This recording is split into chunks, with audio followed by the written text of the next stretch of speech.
बिस्मिल्लाहिर्रहमानिर्रहीम, अस्सलाम वालेकुम। खैर इसमें आती है फोकास और स्टार्ट सी वीडियो में मैं एक न्यूमेरिकल प्रॉब्लम सॉल्व करूंगा that is from first year physics text book of KP and federal boards.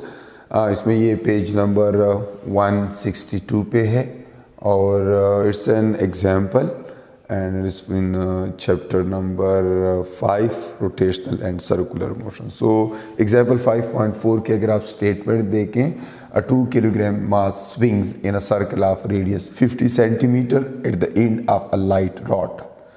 एक 2 किलोग्राम का मास है जो कि एक सर्कल में घूम रहा है और उस सर्कल का रेडियस है 50 सेंटीमीटर और साथ में ये बताया गया है कि वो जो मास है एक लाइट वेटलेस रॉड के ज़रिए अटैच्ड है, उसके साथ लगा हुआ है। So what resultant torque is required to give an acceleration of 2.5 radian per square second. So सबसे पहले तो हम इस प्रॉब्लम को यहाँ पे कंस्ट्रक्ट कर लेते हैं डायग्राम की सूरत में।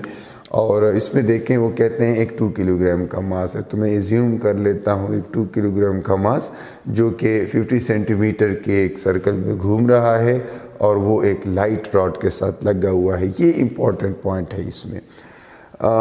ये वो सर्कल है फॉर एग्ज़ाम्पल, और इस सर्कल के अंदर वो मास यहाँ पे एज्यूम कर लेता हूँ और ये सेंटर है। अब सेंटर और उस मास के दरमियान जो है इन्होंने कहा है कि लाइट रॉड है, तो उसका जो वेट है वो इग्नोर करेंगे हम, वो कंसीडर नहीं करेंगे। So it is attached to a light rod and moving in that circle. Now the length of that rod or the radius of the circle is given as 50. So it is 50 centimeters from the center, and then the mass is 2 kilogram, and then we need to calculate torque. So torque क्योंकि वो accelerate हो रहा है, uniform circular motion नहीं कर रहा, और इसकी एक्सलरेशन की यानी एंगुलर एक्सलरेशन की इन लोगों ने वैल्यूज़ बताई हैं, and that is alpha given as 2.5 radian per square second, ये गिवन है। अब हमें कैलकुलेट करना है टॉर्क। सो टॉर्क का बुनियादी तौर पे फार्मूला जो है, टॉर्क का आपको फार्मूला याद है, इस चैप्टर में आपने पढ़ा है, दैट इज़ आई अल्फ़ा। कहाँ से आया? It is Newton's law in angular form.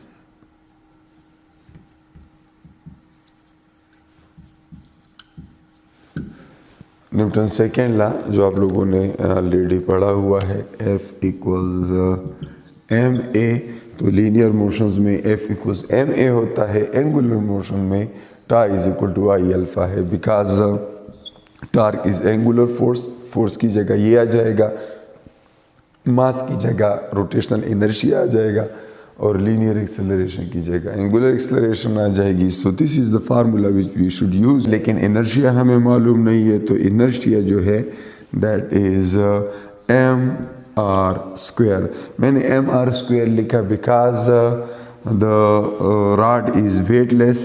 So weightless rod जो है इसकी वजह से हम यहाँ पर 1 पुट करेंगे। It's just like an object evolving some external point, जैसे इलेक्ट्रॉन न्यूक्लियस के गिर्द घूम रहा है या सन के गिर्द जो है प्लैनेट्स घूम रहे हैं, तो इसकी मिसाल उस तरह से ली जा सकती है।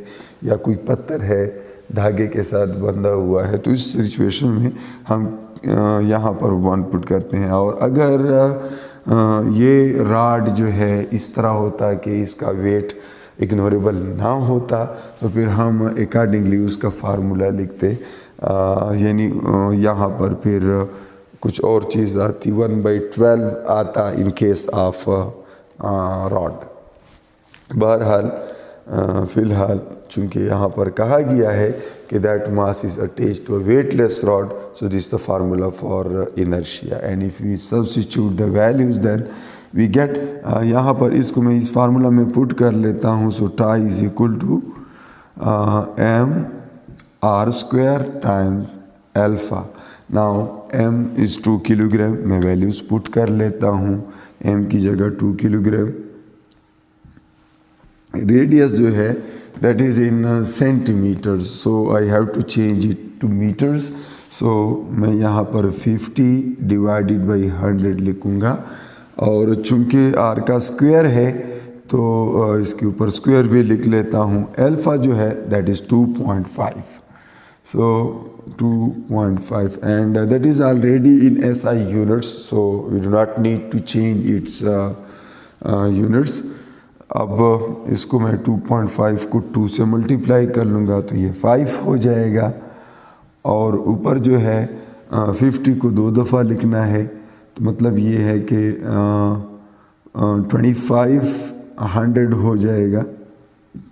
और डिनोमिनेटर में 100 को 2 दफ़ा मल्टीप्लाई कर लें तो ये 10,000 हो जाता है. तो ये इसके साथ कैंसिल हो जाएगा और ये 125 डिवाइडेड बाई 100, इससे हमें मिलता है 1.25. यानी अगर हम 25 को 5 से मल्टीप्लाई करने से 125 आता है, 100 पे डिवाइड कर दे वी गेट 125. चूँकि टार्क है तो टार्क का यूनिट हमारे पास है न्यूटन मीटर. सो इस तरह से हम ये प्रॉब्लम सॉल्व कर सकते हैं.